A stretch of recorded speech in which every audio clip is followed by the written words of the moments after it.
hopefully finally over, you got to make sure, what does the science say? It's time to find out. Hit it. New office, same great show. Yeah, we're making it happen. We're making it happen. We moved. Moving's fun. Moving's fun. Especially during a pandemic. Oh, yeah, yeah, yeah. Welcome to a fresh new episode of the Fitness Avengers, where we fight fat, frustration, and fitness fakes. I'm your host, master trainer, and author, Tony Arreola from TotalBodyProject.com, and I'm on a personal mission to simplify the world of fitness for you. Coming at you every Monday night at 6 p.m. Pacific Standard Time on Facebook and YouTube live. Woo! Yeah. New home, new office. We're making it happen. We're making it happen.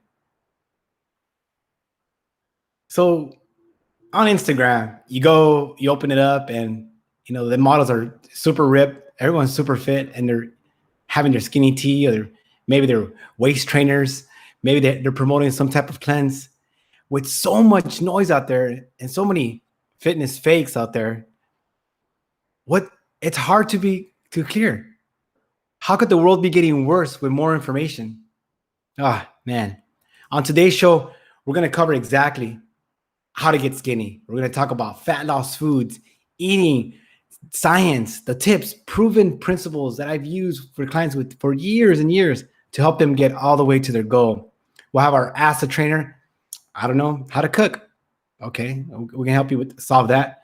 Comment, say hi. If you're watching the replay or watching live, make sure you say hi. Hello. Hey, check out my new crib. Yeah, we're moving on up. We're moving on up. Actually, yeah, literally went from the 3rd floor to the 12th floor, and I was super excited. So for those of you guys that get to move, congratulations.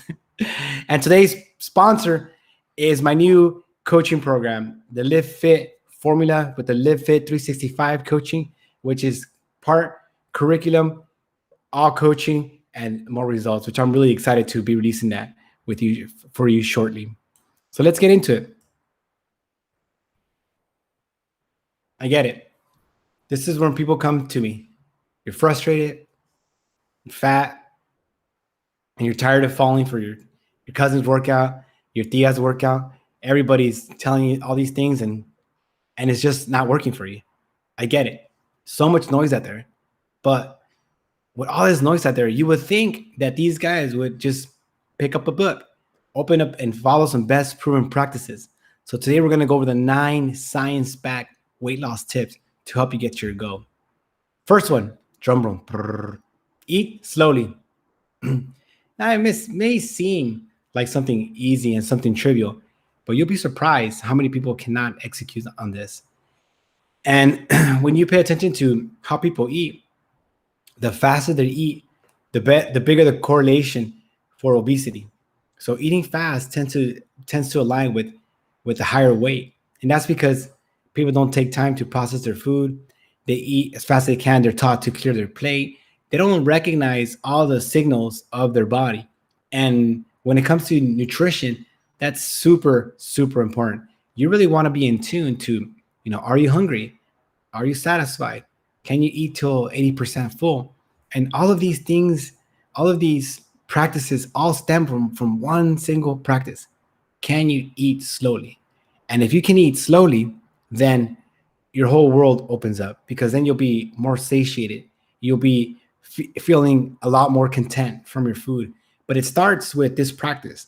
And as I've worked with coaching clients from all around the world, this one is one that seems easy, but is pretty difficult. Some tips: you can put the fork down between bites. You can count the number of bites and stick to it.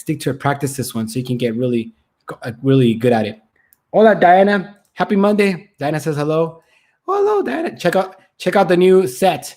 We redesigned the new set so that it looks more like an office. I think it is an office, but it looks more like an office. The next thing is, you want to eat more fruits and vegetables.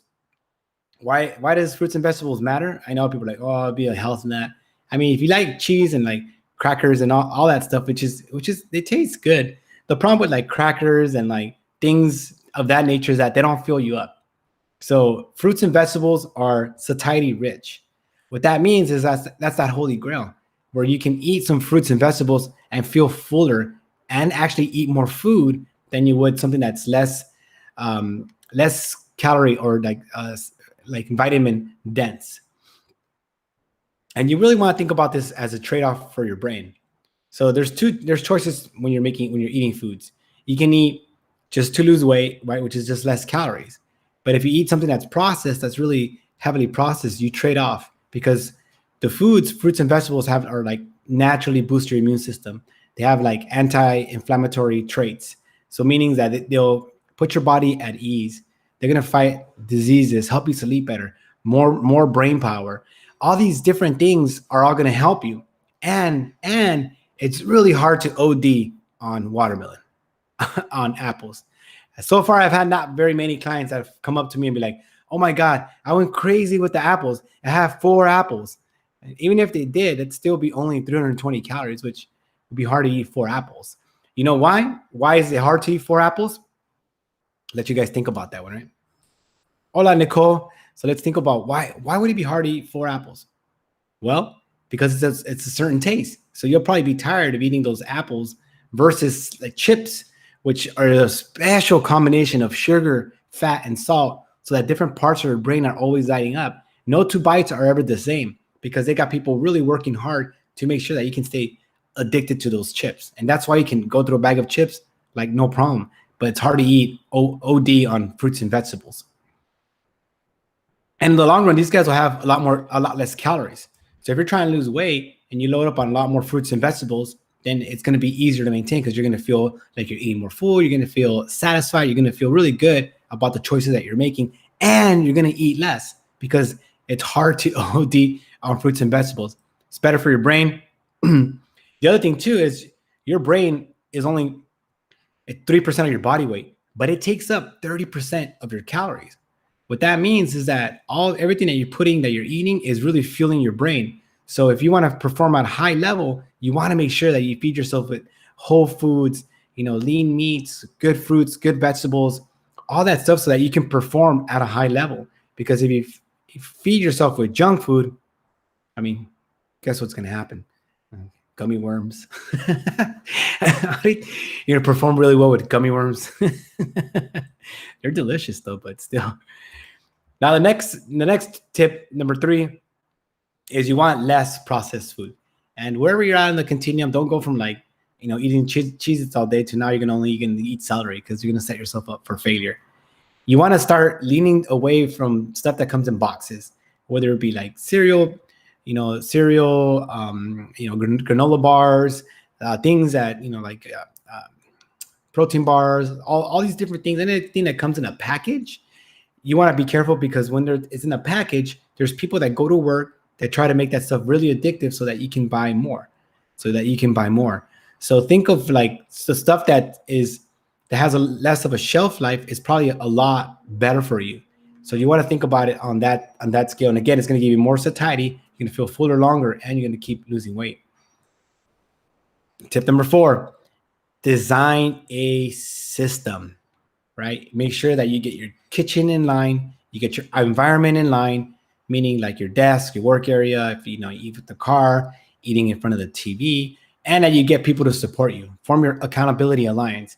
Somebody like a spouse, somebody you love, a best friend, a coworker, get a coach, get somebody to help you on this journey because it is a difficult, bumpy ride. And if you don't have people that are there supporting you, helping you along the way, it's going to be hard. Right? Because all these times we're talking about, getting into the weight loss goals, we're tackling the mind, right? Because the mind's hard to contend with. Habits are hard to overcome. You want to think about goals. You want to think about exercise. You want to talk about nutrition. You talk about the kids. There's so many things that go into this, and you think you're going to win alone. It's just not going to be possible. You got to get a support, somebody that's going to help you, guide you, and help you design a system that will win for you. Now, your program is going to be different. So Nicole's program is going to be different than Diana's. It's going to be different than mine. It's going to be different than Courtney's. Everybody's system is going to be different, but you need to design a system that works. And if you're not at your goal yet, if you're not just like shredded and just dancing loving life, it's not because there's anything wrong with you. It's not that you're a failure. It's that you have not designed the right system for you. Okay, so you're not a failure. You haven't designed the right system for you. And once you design a system, right, through trial and error, to experimentation, to working consistently hard, you're gonna develop the right system, and you're gonna win. Then the game gets easy, it gets fun. You look forward to summer, and then the pandemic hits, and then you give it all up. All right, emoji time. Yeah, throw those hearts. Bing, bing, bing. Check out the new office. Woo! Look, what is there? Oh, sorry, wrong way. There's a book over there, and there's a fat. Oh, look at all the trophies. I stole all those trophies, by the way. No, they're trophies from where I was a kid. There's my bike. Yeah, it's pretty cool up here. It's hot up here, and we're worried about Coney jumping over the 12th floor, but not so much. He's a pretty smart dog. So it's beautiful up here. The next thing is cook. I know. The less fast food you have, the less time you spend ordering food, the better it's going to be for you. So you'll get a better experience. Usually there are less calories, less like sugars, fats, creams that you don't see, spices, things that are fried, extra cheese, all that stuff. You just can control a lot more things when you cook. Now, granted, it's laborious. You have to come up with a strategy of, if you're going to cut up your fruits and vegetables, or you're going to wash them, where you're going to store them, all those things. And depending where you're at on the spectrum, just aim to move a little bit more. Luckily for me, I live with a chef. Court's a fantastic cook, and she makes some incredible meals. I wish I liked eating a lot more, because I feel like she wastes a lot of stuff. I remember when we started dating, and I told her that I loved, I liked ice cream cake. And she asked me, well, what's your favorite cake? And I was like, oh, ice cream cake. It's really good. And she's like, all right. And then she brought me a big old cake for my birthday. And that was great, except I don't like cake that much. So I thought it was awesome. I was like, oh man, she made me a cake. I've never had anybody make me a cake. But then I had to try to eat it. And I don't have the heart to tell her, like, oh, I can only eat so much of it, because it's pretty rich for me. But I've been really blessed. So if you're not marrying or with somebody that can cook, learn how to cook, or pick up some meals that you can just throw together, like a Hello Fresh or Blue Apron. All those guys, they can help you come up with some strategies to help you cook food based on your current ability level. And remember, cooking is a skill set, like everything else that we've talked about. Everything in life is a skill. Sleeping, drinking water, chewing slowly, eating more fruits. We tend to think that we know how to do this stuff. We don't. I've been doing this for 18 years, and people don't know how to do this stuff. So don't think that you just naturally know how to do it. You got to be willing to do the work, experiment, and try to solve these puzzles for yourself. The next thing, secret weapon. Easy. Water. Honestly. I'm trying to get skinny myself. Yeah, it's race season. And we're going to be racing in July, hopefully. I think tomorrow the world's opening down. I think that's open. What's up, Fred? Fred is on here. What's up, Fred? Yeah. Yep, that cooking support. Exactly, Fred, like what we're talking about. If you make it like a family event, get the kids involved, celebrate, have fun, make it a family night, and everybody cooks. You cook healthy, you eat less calories, and people are happier, and everybody wins. It's just a win on all fronts. Now, the next one is sleep. Oh my God, sleep is so important for a couple reasons. You got these hormones called leptin and ghrelin. One of them's a good guy, one of them's a bad guy. I don't remember. I get them mixed up all the time, but one makes you hungrier and one makes you less hungry. So, and I know that the bad one, I'm gonna go with ghrelin as a bad one, like a gremlin. Ghrelin comes out and and you start just going crazy with the food. And leptin's like, oh man, oh cool, let's pack it up, let's chill out. And if you don't sleep enough, think about it. When you don't sleep enough, when you crave these fatter foods, these pizza, these greasy stuff. So mood is affected. It's Court on the show. Let me count 1, 2. Okay, no, I don't think Court's on the show. So that's when my beautiful fiance doesn't get enough sleep, then I know that's we got to be a little bit more patient with everybody. We got to be a little more patient, because people that don't sleep, sometimes their mood's affected, temperament's affected, and another thing is cognitive ability is impaired. So that means that you're not going to be making decisions as fluid as you typically do. You're not going to be as sharp as you typically are, and you're just going to be basically running in the fog. And if you're trying to lose weight, you need to be like on point because there's going to be so much temptation that comes at you. You got to be like making like decisions like, no, not good. Taking that, boom, doing this, taking the stairs, drinking the water. But if you're like, just got to make it. Just got to make it through the day. Hey, you want a donut? Yeah, but it was a rough night. Right away, that's going to happen. The next thing that's kind of along those lines is what I see people all the time is that you got to manage your stress. And before, like a few years ago, I didn't even think about this. But if your house is on fire and it feels like there's a higher fire and like there's movers here and the dog's going crazy and things are just going nuts. And wait, I think that was just my weekend. Well, when you move and things don't go as planned, the stress level comes like really high and it's hard to make good decisions. So a practice that you can do, it's called notice and name. So when these stressors come, notice and name them. Okay, am I stressed out? No, is this a real problem? No, it's an inconvenience, right? This moving thing was not a problem, it was an inconvenience. And we solve these things one by one. So you manage the stress so that doesn't pour into other parts of your life, right? The whole woe is me, my life sucks, why does anything good ever happen for me? It's easy for those things to like snowball, and then the diet goes and the exercise goes, and then you don't want to sleep, and then it just feels bad. And then, you're on skid road, just laying flat in sad mode. Now that went dark fast. So notice a name and, call those things. And number 9, and I cannot stress this enough, is mindset. You gotta be ready for this journey because this journey is long, this journey is hard, and this journey will have a lot of bumps, obstacles along the road. And it's not a thing that you're gonna finish because this is a lifestyle. It's the only time that you can win and make this thing permanent is when you've performed your new lifestyle, you've accepted your new identity, your values have completely transformed, that you don't have to do it anymore. Like we talked about earlier, you design the system that works for you and your life. And as you start making these changes, remember, you want to be kind to yourself. We change best when we feel good about ourselves. So celebrate every single little tiny decision that you make, every little win, because all those wins, celebrating the input, is really how this huge change happens. So keep celebrating those wins and be good to yourself because this is hard. If you beat yourself up all the time, like, oh, you suck, I can't do this, blah, blah, why I always fail, I never do this, it's going to be really hard to establish permanent behavioral change. And here, and that's what I want to highlight today is one of my clients from my new Live Fit 365 coaching program, which will be released soon. It's a new online group coaching program where we're taking the curriculum, everything that I've learned in 18 years, putting it in modules, putting it in lessons, and then giving you group coaching calls. And Priscilla is one of the first few clients to go in there, and she's on her way down to her first 10 pounds.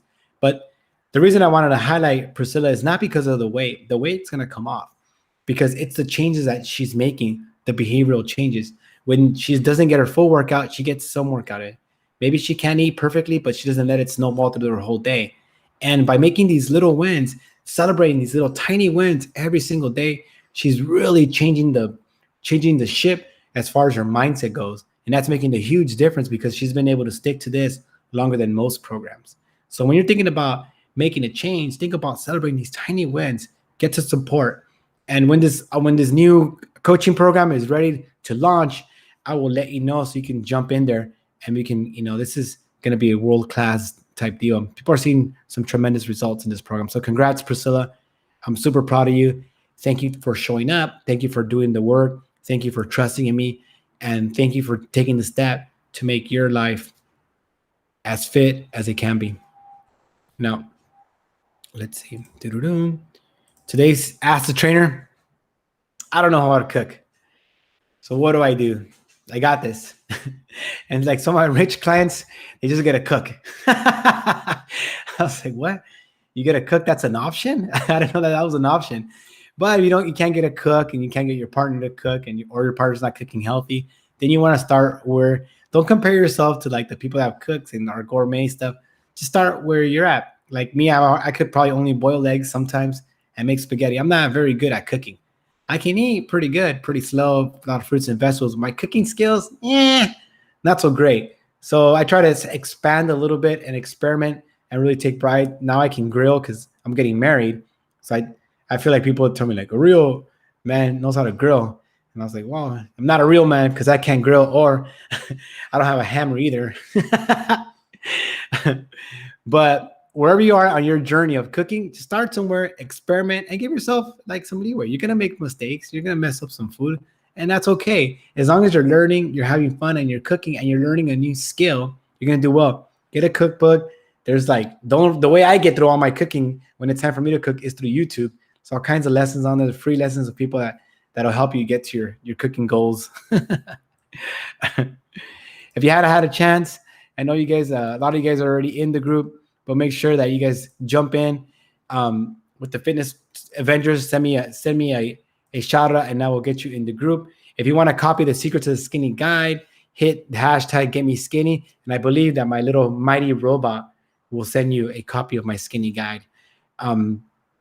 Please like, comment, share, talk to your friends about it. Let's get everybody in shape, guys. The pandemic is hopefully over. That'd be awesome. Remember when there was no pandemic? Boy, do I remember when there was no pandemic. Man, that was like my favorite time ever. So thank you guys. Thank you, Fred, Diana, and Nicole. Thank you guys so much for showing up. You're the reason I exist. It's the reason that I get up in the morning to live my passion, to share my gifts with you, and to make this fitness game something that you could put in your life and keep forever. Because my belief is that fitness should be something that we all have all the time. It shouldn't be something that just a select few have. Okay, tune in next week. Next week, I'm going to have my trainer confessions. So I'm going to see if I can make myself like black and white, where I'm like trainer confessions, like I guess like a silhouette, so people can't tell that it's me. And I'm going to talk about why most people fail. It's going to be dark. After doing this for so many years, I can almost tell immediately when people are going to succeed or they're going to fail. Thank you guys again. And I'll see you guys on the skinny side. Take it away, Court. Thank you for watching the Fitness Avenger live show. Yeah. If you like the show, make sure to like it and share. My show. Please join us next week on Facebook Live. But Court help. This week's show is brought to you by our close friends at Total Body Project. Woo! Visit totalbodyproject.com Pandemic is over, for guys. more info. Open California tomorrow. Tomorrow we open.